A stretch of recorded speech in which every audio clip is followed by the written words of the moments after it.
Hello guys, welcome back to another interesting tech video. Today, I am going to clear the iPhone fake and original display debate. So, let's start the video. To check your Apple display original or fake.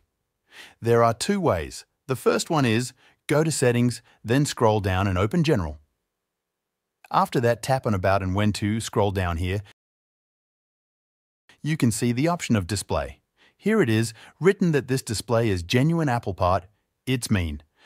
The display is changed, but it is genuine Apple display, which is reinstalled in this device, so that display is also original. But if your iPhone shows unknown part here, then it means the display of your iPhone is not original, and it is changed by any copy display or duplicate display. By this setting, you can easily know the difference of original or fake display of iPhone. The second method, you probably already know this.